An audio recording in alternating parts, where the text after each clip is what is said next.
problema do princípio, ele foi tomado por vários filósofos, principalmente os pré-socráticos, para saber como que eles iniciam o seu conhecimento.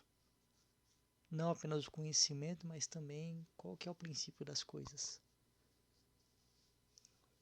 E os filósofos pré-socráticos são conhecidos por cada um dar uma resposta bem específica. Como, por exemplo, Tales, que dizia que o princípio era a água. Pitágoras, que afirmava que o princípio era o número. Demócrito, que afirmava que o princípio era o átomo. Mas no início da ciência da lógica, Hegel vai seguir a conclusão de Parmênides, que deduziu que o princípio das coisas e do conhecimento é o próprio ser puro.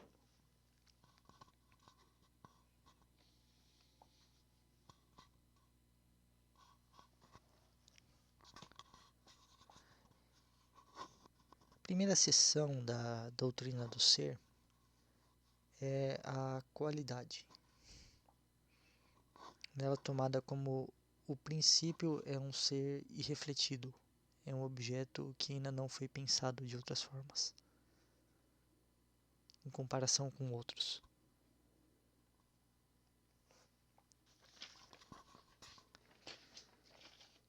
A primeira parte da qualidade é o próprio ser em si, o ser tomado de forma inicial.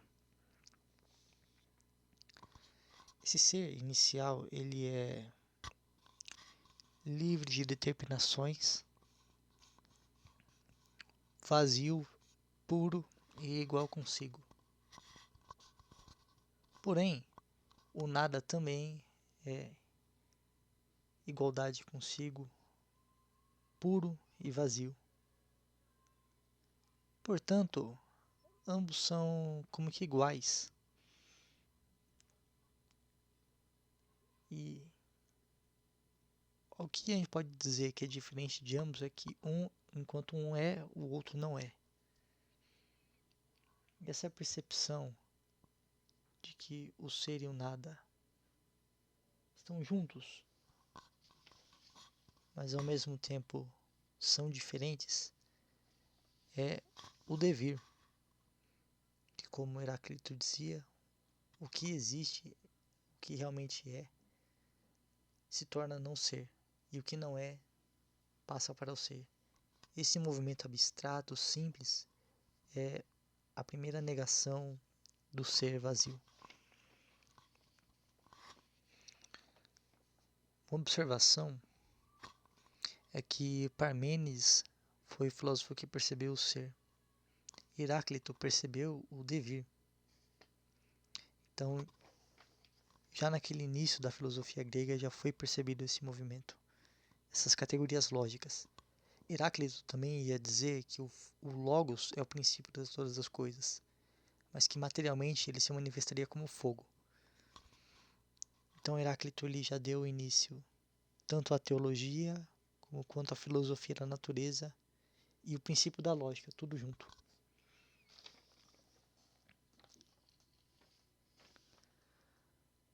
Pelo ser abstrato, ser vazio, Kant tentou refutar o argumento ontológico de Anselmo, dizendo que o ser não acrescenta nada à coisa, então algo não se torna maior ou menor por ter ser. Mas Hegel diz que o argumento ontológico ele é definido por extrair do conceito de Deus a sua existência, e não meramente por algo de fora para ele. Portanto, Hegel aceita o argumento ontológico de Anselmo. E tanto aqui nesse texto como em partes seguintes da lógica, Hegel vai afirmar e vai elaborar esse argumento. Que acho que para quem não conhece, Santo Anselmo definiu Deus como o ser do qual nada maior pode ser pensado. Porém, se Deus é um ser maior do qual nada maior pode ser pensado, se eu consigo pensar algum ser que é maior que ele, logo Deus não é o ser maior do qual possa ser pensado, o que é um absurdo. Portanto, Deus só pode ser o ser do qual o ser maior que possa ser pensado.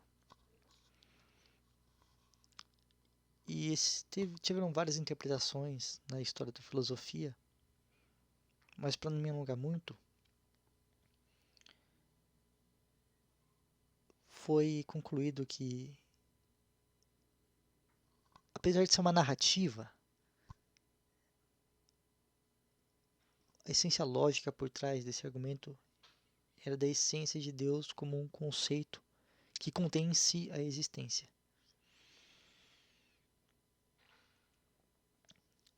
Kant vai negar, dizendo que o ser não acrescenta nada à coisa, mas Hegel vai dizer que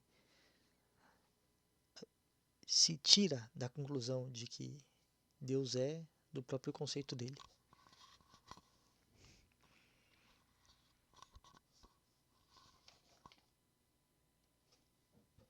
Dá para tirar outras conclusões a respeito disso, que pode mudar inclusive a nossa própria compreensão do que é Deus. Poderíamos concluir a partir desse argumento um panteísmo. Mas acho que foi só importante ressaltar isso. Outra observação é de que a especulação, que é o método que Hegel vai usar na ciência da lógica, ele traz um resultado. E juízos puros, eles não são aptos a captar as categorias lógicas. Por exemplo, dizer que o ser é e o nada não é. Se eu, como Parmênides, ficar nesses dois aspectos separados, um juízo, o ser é, outro juízo, o nada não é, eu não consigo avançar, eu não trago nenhum conteúdo novo. A especulação é justamente o resultado da contradição desses juízos.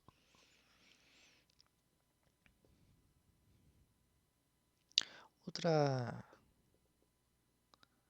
observação é de que durante toda a lógica e em toda a filosofia hegeliana em lato sensu, essa passagem de formas, de momentos e de figuras não é nada mais do que o devir.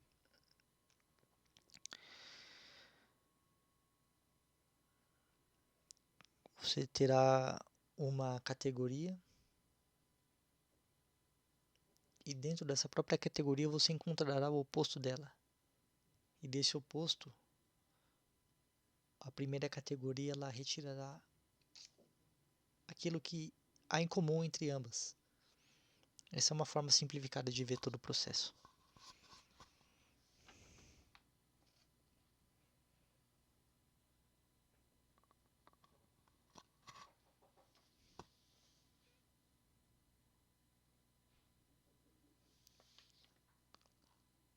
Uma última observação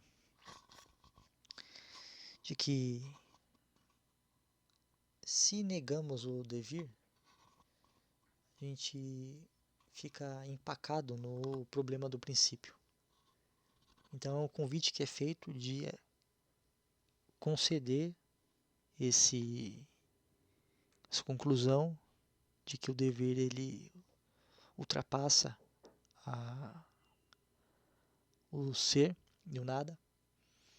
Assim, pode se dar prosseguimento à construção do sistema.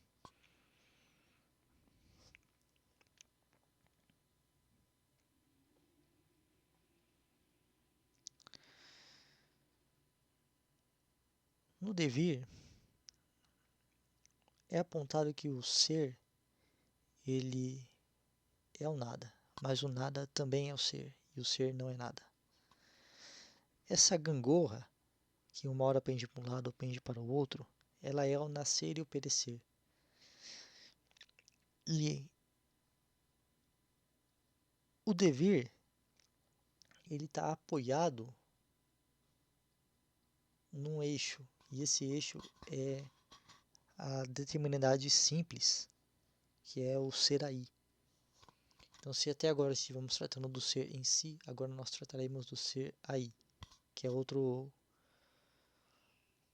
termo que aparece muito frequentemente em vários textos, tanto da lógica quanto da natureza, da filosofia do espírito. Isso tudo aqui está sendo como que um alicerce de toda a filosofia hegeliana.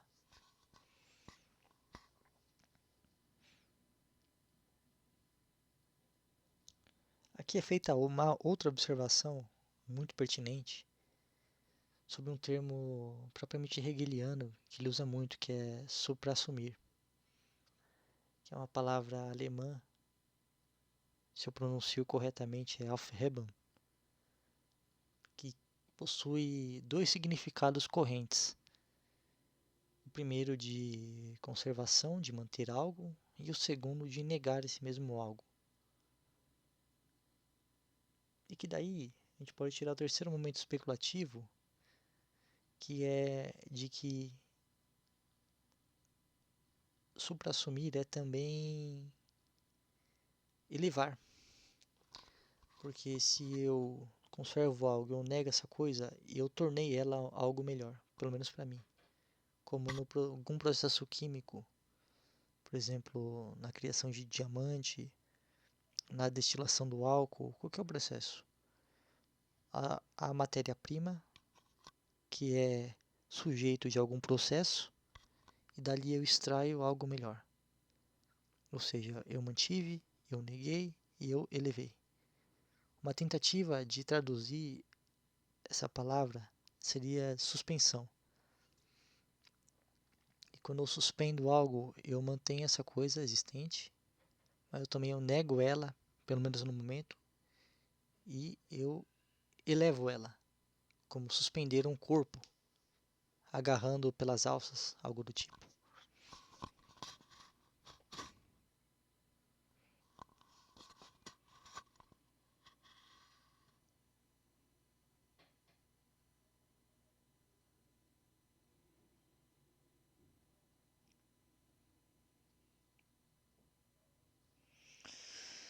O ser aí, ele pode ser... Ele também tem uma dialética interna. Pois ele, primeiramente, ele é uma realidade que pode ser negada. Ou ele é alguma coisa.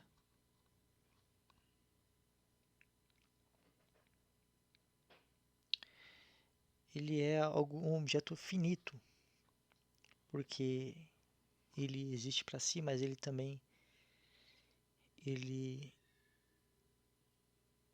pode ser visto por outro, ele é objeto de outro, ou seja, um ser que é apontado, o ser aí, ele também se descobre como tendo relação para fora.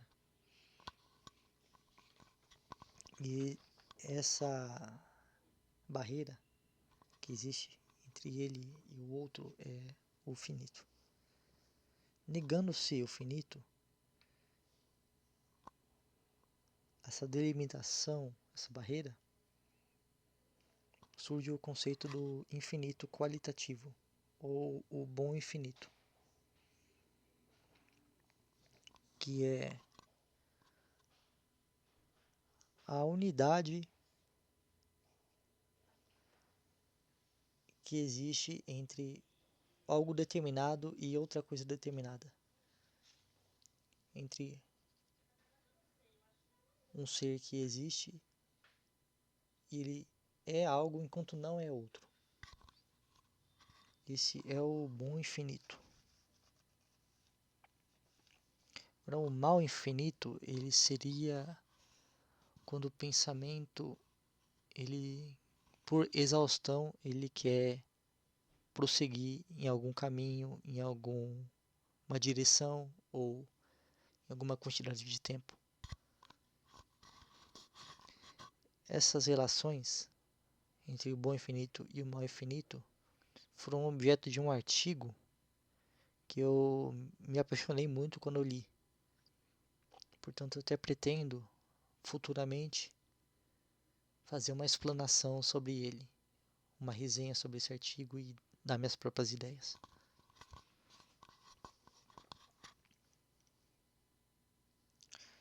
Essa infinitude que o ser aí possui quando ele se nega de ser o outro é a essência da autonomia, da autossubsistência. Porém,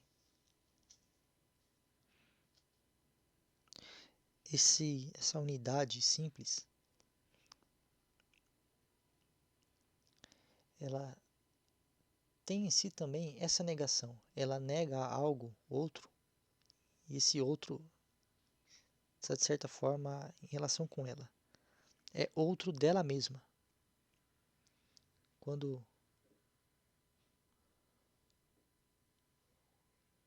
como se ele tivesse despertado e colocado a mão no espelho para se separar de um outro que é ele mesmo.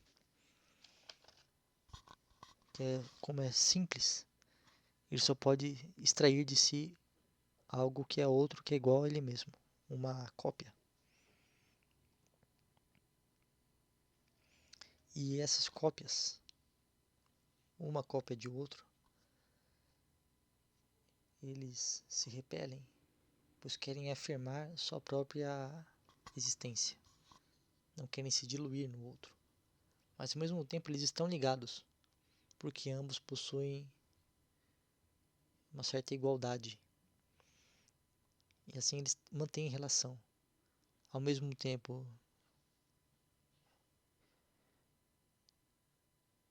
expulsando e atraindo. E com isso termina-se a qualidade, as reflexões sobre a qualidade. Agora passaremos no próximo vídeo para a seção da quantidade.